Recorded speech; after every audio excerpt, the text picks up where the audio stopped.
Okay, great. We are here again for another episode of Perspective on Athletics. And today we have Chris Graham, and Chris is the commissioner of the Rocky Mountain Athletic Conference. Chris, really appreciate you taking time and joining us today. Mark, it's my pleasure. I enjoy being here with you. Thanks for the offer. Well, it's going to be a great conversation. We have a lot to talk about and a lot of different things with your transition to the RMAC and where you came from in the world of Division III. But before we start that part of the conversation, to help people better understand a little bit more about you and where you came from, why don't you give us a quick thumbnail sketch of your career track and how you ended up out in Colorado Springs? Sure, I'd be happy to, Mark. I'm Wisconsin native. Born and raised in Wisconsin. Went to Ripon College, Division III institution, where I met my lovely wife, and now we have three lovely daughters, ages 15, 12, and 9.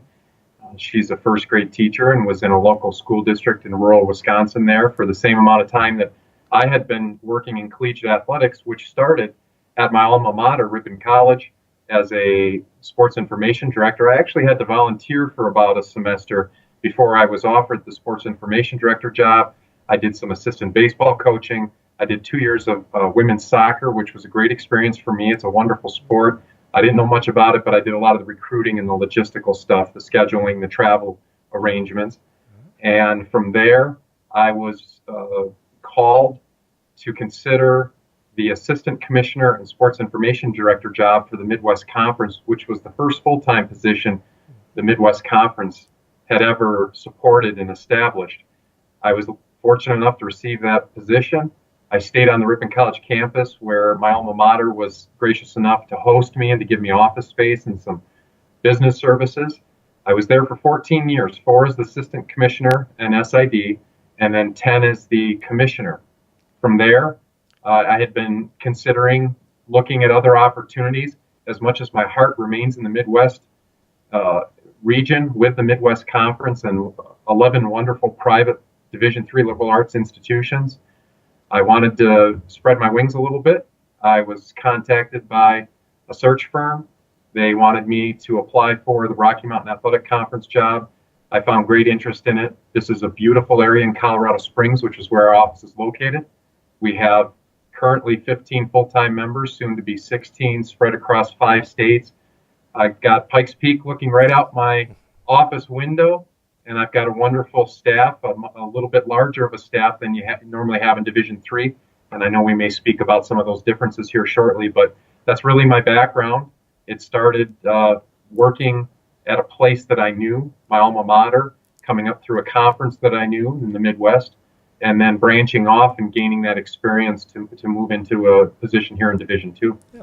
Well, that's great. I think the opportunity to work at your alma mater is always special. I did that. I know a lot of other people have that same opportunity. There's just something that is very nice and familiar about working at the place that you were also a student athlete.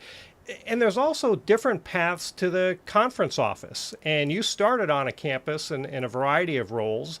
And to end up in the conference commissioner's chair and now your second conference, is that what you thought you may end up doing? Or when you first got into this, was it, were you going to be a coach or an SID, or what was your original intention?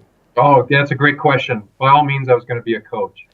I was a 3-sport athlete in high school, 2-sport athlete in college, baseball and basketball, and thought I wanted to be a basketball coach. I looked at the time and effort they put in, and it's not that I'm not a hard worker, and I don't mind putting in the effort and a little bit of blood, sweat, and tears, but it's a tough road. My wife's a teacher. She's off in the summers. Our family enjoys traveling, and that's the busy time for coaches, sitting in gyms and recruiting. So I had an opportunity to get into baseball, and one of my all-time great mentors, his name is Gordy Gillespie, and he's one of the all-time winningest baseball coaches in collegiate history.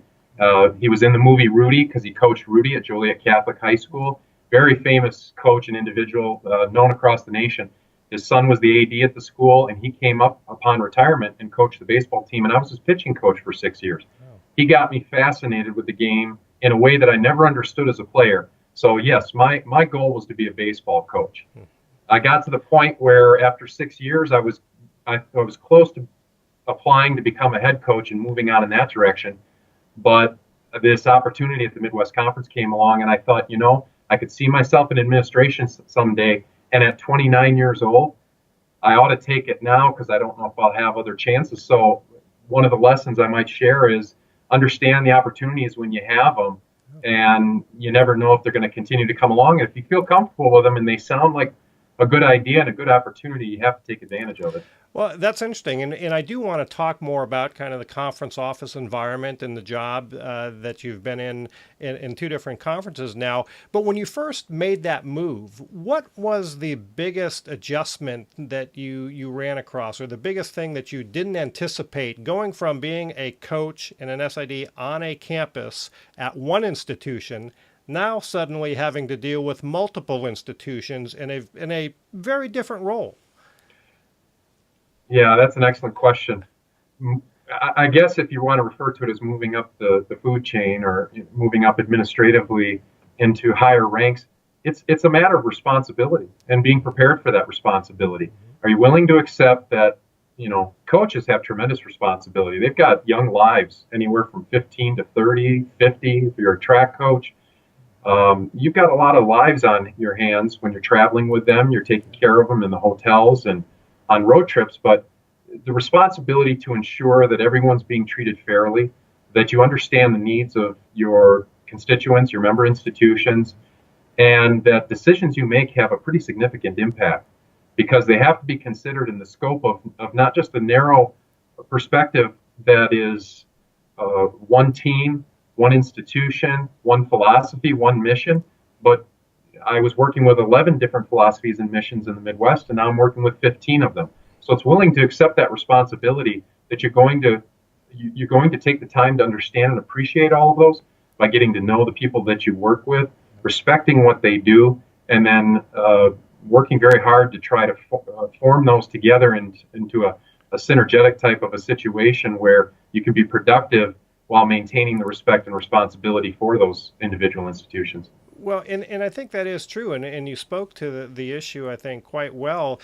I'm thinking about this from a different perspective, though. Now, you've moved into the conference office, and I think each institution has its own mindset, maybe similar philosophies, and then each institution has multiple coaches, multiple sports, and the conference is responsible for all of them, running championships, running compliance programs, and all of this. And so you're really dealing with dozens and dozens of personalities that may have different perspectives on what a conference office should or should not be doing. And so I wanted to ask you, from your perspective, what do you think the true role of a conference office, and a conference commissioner for that matter, is as you're looking at the job within the landscape of small college athletics? What is the conference office there for? We're here for the student athletes, Mark, and you know that, and anyone else you interview and work with in collegiate athletics as you consult, you know that we're here for the student athletes. So our number one mission is, what can we do to better suit the student athletes and their needs on campus? Now, that becomes very difficult. We have 3,900 student athletes here in the Rocky Mountain Athletic Conference, and they're spread across 5 different states, and they're in 22 different sports. So it's a challenge, but the role of the conference office is to ensure equity, fairness, safety, and high levels of quality competition, and recognize those achievements and those efforts after the fact. Those are the main goals, the main priorities of a conference office. That's that's a philosophical approach. As you move more towards the ground level, it becomes a little less interesting and fun, because, as you know, as a former director of athletics and NCAA committee member, you have to establish some ground rules. You have to work together to agree upon certain standards by which you're going to conduct yourselves as conference members. And so the role then, on a more, as a practitioner, if you will be to get these individuals together to collectively come to decisions in the best interest of the student athletes. And those processes can take quite a while, whether it's on the NCAA national level or at the conference level. But our job here is to service those members in the best interest of the student athletes and to recognize those and celebrate those achievements in the best way we possibly can. Sure, right. And it's interesting. I think everything tends to trickle downward or upward depending on your philosophy. Whatever happens at the Division One level seems to, in some way, shape, or form, make its way down to Division Three or make its way up to Division Three, and because there's always that public awareness of what's happening at Division One. And Division Three student athletes and parents and families are aware, and why don't we have that? So it's just an interesting phenomena that I've observed over the years. But along those same lines, I'm wondering from your perspective, you've now been a part of a Division Three conference and now Division Two and with the RMAC. What are some of the things that you've come across that are either similarities or differences as you look at the Division Three world compared to the world of Division Two? So with the differences between Division Two and Three, they aren't as significant. I know that we truly believe that we're the conscience of collegiate athletics, and I know that many of our Division One colleagues are too. But that the decisions we're making, and of course we don't have $1 million TV contracts hanging in front of us either, and have those opportunities. Maybe our perspective might change, maybe it wouldn't. But in the position we're in, we have a real opportunity and a responsibility and a privilege to work directly with the student athletes with our attention focused on them as far as scheduling is concerned, avoiding missed class time, taking care of budgets, well-being. And I know those things are really being focused on at the Division One level too, but it's hard when you have an opportunity to play a Thursday night football game in front of a national audience on ESPN with a few $1 million hanging in front of you. So there really aren't significant differences between 2 and 3 in that regard. How they govern themselves, and the most significant one obviously is the partial scholarship model, which is available in Division 2, and Division 3 does not provide scholarship money. It's all need-based and aid and grant money at the Division 3 level with no consideration of athletics participation, as you know. So in Division 2, there is that model. It works exceptionally well. And while Division II did have its struggles over a decade ago with membership, it's one of the strongest and fastest growing divisions in the NCAA because the model works. It's been proven to work financially, and it provides a fantastic balance between top level competition that is almost as good as NCAA Division I in some cases, and academics and the opportunity to pursue a degree and to not have those additional demands that you might find at Division I, the year-round requirements for conditioning, practicing, and scrimmaging. Sure. Now, you mentioned this with regard to Division I, the TV money, just the money that's all over Division I, and that drives probably a lot of decision-making. And although it's not likely to drive decision-making at Division II and Division III institutions or respective conferences, what is the pressure for revenue and generating resources at the conference level in Division II? Is that something that you've noticed? Are there more opportunities or more challenges compared to, say, the Midwest Conference at the Division III level? How does that play out from a resource standpoint? Well, I think there's both, Mark. There's opportunities and challenges. The Division III level, you don't find yourself on regional TV very often, even on local TV. You don't find yourself on the national scene when national championship time comes around. At the Division II level, there will often be national championships that are being broadcast live on CBS Sports Network or on a similar media platform. But there are more opportunities because you are more regionally recognized. You're Division II, so your student athletes presumably are one step from being in Division I and being on national television. Often, a few of them may transfer into Division I, may have the opportunity to go play at a bigger college or university, but the competitive level of play among all of our sports, primarily here in the RMAC also, is such that, particularly here in Colorado in the Rocky Mountain region, where the majority of our institutions are in Colorado, and we have more post-high school graduate athletes in our league than any other league in the nation. We have a monthly TV show on Altitude Sports out here in the Rocky Mountain region. It runs for an hour, shows up 15, 16 times on Altitude Sports, and it has an opportunity to get into 6.5 million households. You wouldn't have that in Division III necessarily. While the interest is there, it's more at the alumni level, where in Division II you'll find at the alumni and local level, where in Division II you're going to find it more at the local and the regional level, where you're still going to have quite a bit of alumni buy-in, and it will vary from institution to institution. The challenges are that no matter what level of athletics that you're at, you're in Little League, you're at the club level, you get to AAU, you're in a professional lacrosse, football, basketball league, minor leagues, semi-pro leagues that they have that are growing for football, or you're at this collegiate level at any three divisions. Fundraising is a significant part of what you do. It's a big part of my responsibility, of every director of athletics in my conference, to the point where you find full-time employees being hired just for that very purpose, to raise money to support your programs. And it isn't so much that we're giving them fancier uniforms or throwing them in charter jets. It's simply to cover costs, because those costs can continue to go up. We all know in higher education that the cost of a degree goes up, but there's still significant value there, whether it's with the degree that you earn or the participation in the sport that you have.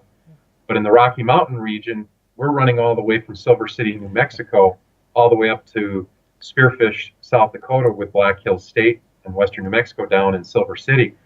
That's quite a plus ride for our student athletes, and they should be applauded and recognized for the efforts that they go through to get their contest played. That costs money, and costs go up, and we need to continue to take on that challenge and appreciate it. Yeah, and geography no doubt plays a role in the expense category for most Division II conferences, and in certain cases Division III as well.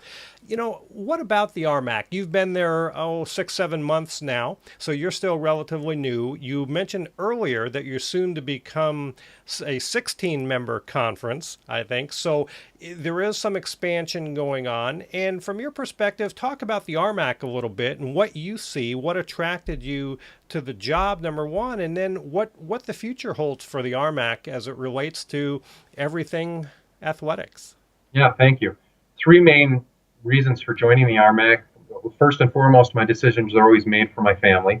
And of all the administrators I work with, almost 100% of them, I think, make those same decisions. It was a good thing for our family to have new opportunities and to move into different regions of the country.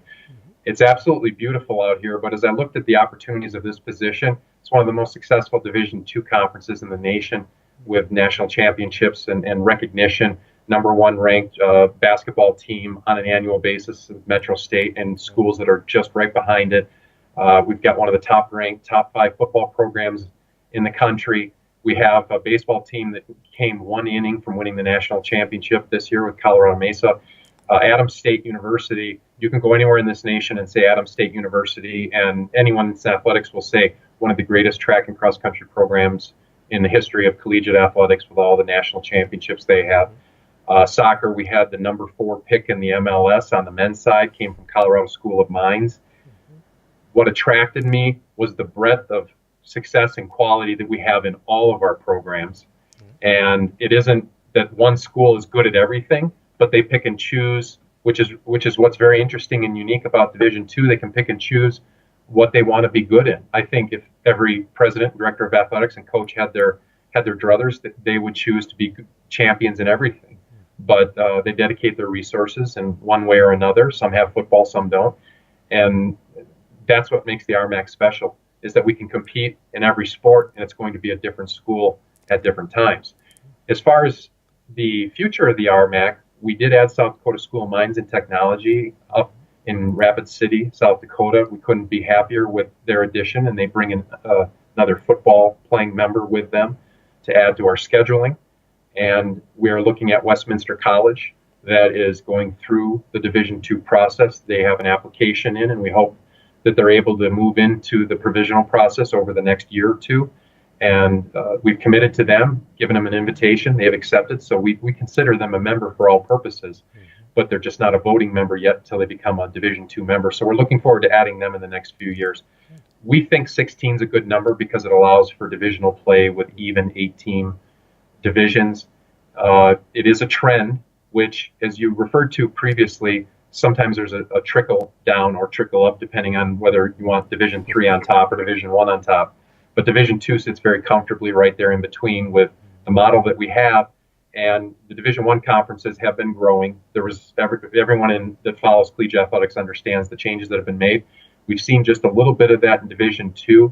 I think the sense is there's stability in numbers, there's comfort in numbers, and frankly, in the Rocky Mountain region, we are almost left without a choice but to grow, so that we can ease the travel restrictions, the budgetary concerns, the missed class time concerns that each of our institutions have, by permitting more flexibility and opportunity in the scheduling through that growth. So 16 is probably just a little bit on the high end for Division II, but there are conferences in Division II that are growing. There are NAIA members that continue to matriculate because it really is a good destination for a lot of them that will make good Division II members, and they grow through that process. So that's really the snapshot of the RMAC right now, and a little bit of a look at Division II. Well, that's terrific. Well, how exciting for you in the conference, and I wish you the best of luck.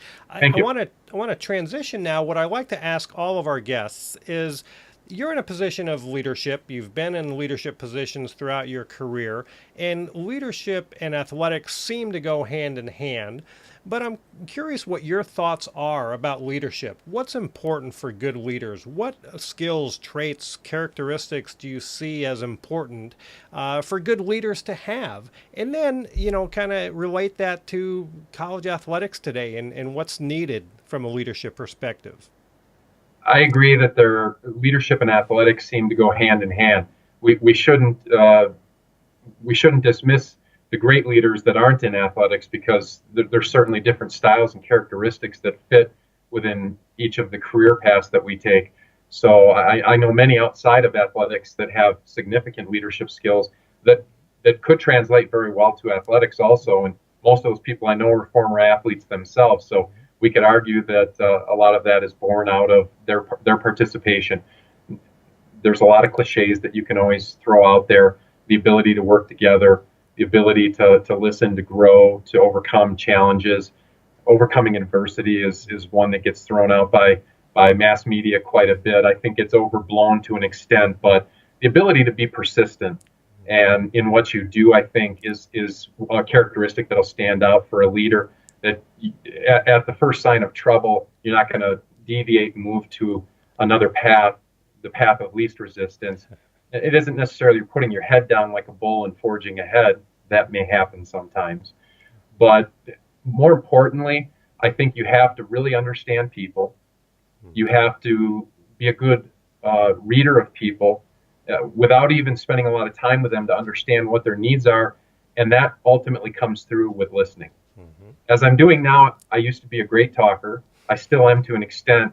And I had a president one day call me up after a conference call and say, Chris, you got to get to the point. And I took that to heart, and I sat down, I got some professional development, learned to be a little bit more refined in my message and getting to the point. But I quickly learned that the ability to get to the point means that you have to preface that with great listening, because you really have to listen careful for what folks want first.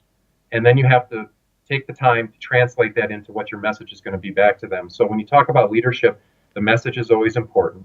Listening, understanding people, being able to communicate a proper message that resonates with everyone you're working with to the best of your ability. Again, we're never going to please everybody. Majority tends to rule. But at the same time, once you've worked with the majority, looking at the minority and trying to figure out what you can do to move them along, to help them along the way, to understand their needs. And in my case, it might be an institution that just doesn't have the budget. And when we move from 28 scholarships to 30 scholarships or 32 scholarships, how's an institution supposed to compete with that when they're laying faculty members off? So a lot of that understanding, reading, staying current on your industry and outlying industries, is an important thing to do. I think it's very effective for a leader to know, to be able to answer as many questions as possible. And then I think last but certainly not least would be surrounding yourself with the right people and learning what your qualities are and what you're capable of, and not being afraid to take a chance on a young administrator, which I did with my director of compliance, who came right out of graduate school, was a Division II national SAC representative, and she was just the right person, a biochemistry major who is much smarter than I am, but had the poise and the presentation skills that instantly cried out professional to me. And surrounding yourself with those types of people that I have here in my office, where I'm willing to say, I can't do it very well, but I know you can, or I trust that you can, and I want you to do this. Delegation is always something you hear, but you have to have the right people in place first. So one other thing I always ask all of our guests, there are literally hundreds of graduate programs in sport management, athletic administration, and all of these graduates year after year are expecting to get out of school and find their job in collegiate athletics and live happily ever after. The reality is there's probably far more students graduating than there are actual jobs. So everyone's always looking for that competitive advantage. How can they break into the business and get their job and be on their path? So I'm wondering, you probably have these types of conversations with students. I'm wondering what your advice is for young up-and-comers that want to get into the business. What would you tell those folks? Mark, you and I were very fortunate to grow up in the generation that we did, because athletics was a neat place to go, but it wasn't necessarily a career. Or it was, but not in the way it is now. And higher education has identified that by creating many sport management programs, undergraduate and graduate degree programs that are excellent. And you can find them all over the place.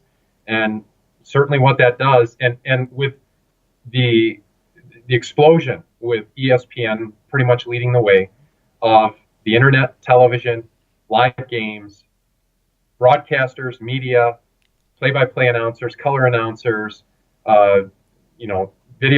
videographers, whatever it might be, there's the cottage industries have built up all over the place surrounding athletics, because there's a significant amount of money there in certain areas, particularly the professional and Division I level. So that's created many opportunities for new employment.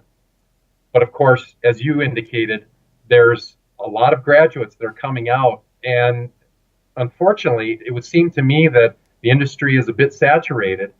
Not necessarily in a bad way, but that persistence that I talked about just a while ago is really what's most important with a new graduate coming out. We all graduated, we all got our degrees, and we had stars in our eyes and thought things were just kind of unfold and fall into our laps. And that might happen in some cases for the fortunate, but in most cases, you really have to, and I indicated earlier that I spent about a semester just volunteering at my alma mater. Now, that was easy for me because you know a lot of people, you take advantage of opportunities, the housing that might be available, or whatever it is, a free meal here or there as you're working because the director of athletics or the head coach or the president of the small institution you're working with decides, I'm going to take you out because I know you've been working hard, I'm going to help you here. So it's important to have those people along the way and identify those who are willing to support you. And often those are going to take place in areas and locations that are comfortable to you and familiar, which could be your alma mater. And you find that quite often with student athletes that want to get into coaching. If it's administration, coaching isn't necessarily a bad direction to go. I can't tell you how many commissioners and administrators were former sports information directors. In fact, if I'm not mistaken, Jim Delaney, the Big Ten commissioner, came through sports information also. But I would hazard to guess half the Division III commissioners, maybe half the Division II commissioners were sports information director at some time. So to ascend to a level like this, you can start there. I see a lot of athletic trainers nowadays, especially in the last 5 to 8 years, who are becoming associate athletic directors and receiving those titles where they never received them before. So athletic training is an entryway, coaching is an entryway, sports information is an entryway, and in some cases, facilities management is an entryway.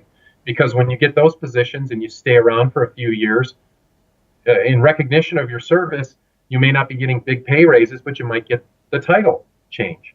And the title change, is, you understand, also is a significant benchmark in someone's career, to go from a department head to an associate or assistant athletic director to an athletic director, and then move into a conference office. The other avenue to look at are graduate assistant positions at a Division I or Division II institutions. A few Division III will have them, but majority of Division I and II. Apply for plenty of graduate assistant programs and internships at conference offices. We just filled 3 internships in the last 2 months. We put them out on all of the websites for the new graduates. Understand what areas you want to get into and what professional groups and associations oversee those individuals. Is it NACDA? Is it COSIDA? Is it the Athletic Training Organization? Is it the National Organization of Sports Marketing Associates? I might have made that last one up, but I know it does exist in some shape or form. Maybe not that exact name. So pay the $50 fee. I think all of them are going to have new graduate fees, recent graduate fees. Pay the $50 fee to be a part of it. You're going to get all the emails on the job announcements, all the internships. Be prepared to go take a $10,000 internship for a year and then carry a second job, and then network the heck out of yourself. Go to all the conventions, get to as many meetings as you can, and take advantage of those opportunities when you have a mentor that you either find by happenstance, someone you know that you worked with before, or someone that kind of notices you along the way and picks you up, and ask for all the opportunities you can to learn about budgeting, scheduling, facilities management, legislative issues, compliance matters. I think those are a handful of ways that new individuals, young, aspiring administrators can get into the industry. Yeah. Okay, Chris, well, we've come to the end of the show. I want to thank you again for taking time out of your busy schedule for joining us here today. Mark, it was a pleasure. I enjoyed it. And anything I can do to help you or young administrators, I'm more than happy to. But keep up the good work. Well, I appreciate that, Chris. We've had Chris Graham. He is the commissioner of the Rocky Mountain Athletic Conference. Joined us here today on Perspective on Athletics. Till next time, I'm Mark Majeski.